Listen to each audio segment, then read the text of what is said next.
Fox 2000 Pictures Temple Hill namoyish etadi. Qayg'uli hikoyalarni turli usulda aytib berish mumkin.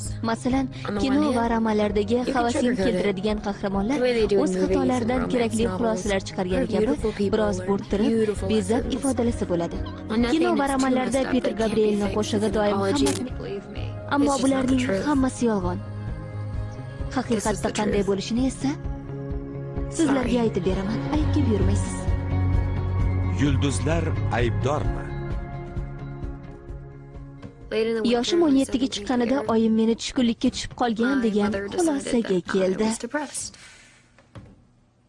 Qo'shdak cho'qilib ovqat yeydi, uydan chiqmaydi. Tushkunlikka tushayotganim yo'q, oyim. Bitta kitobni qayta o'qiydi. Bu tushkunlik belgisi. Tushkunlikka tushganim yo'q. Kitoblarda va internetda tushkunlikni saraton kasalligining asorati deb yozishadi. Aslida unday emas. Tushkunlik saraton kasalligining emas. Hayotdan umid qolmaganligining asorati. Men ana shunday ahvolga tushib boryapman.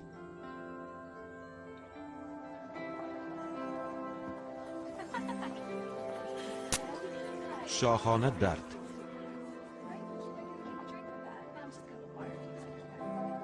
Dard uni his qilishingni istaydi. Zoloft yoki Lexaprolga o'tkazib qo'yishim mumkin. Kuniga 2 martadan qabul qilasiz.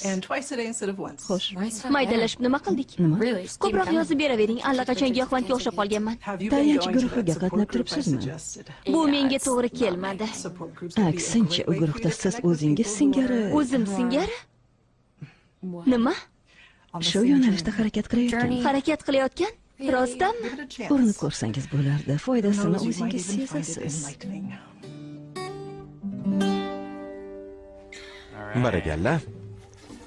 Tayyormisiz? Bugun hammamiz bir umid bilan kim o'zi haqida so'zlab bermoqchi?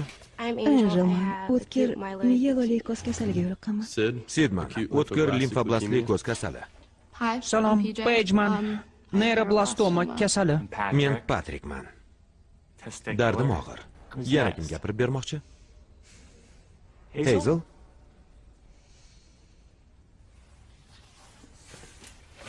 Xo'sh, men Hazelman.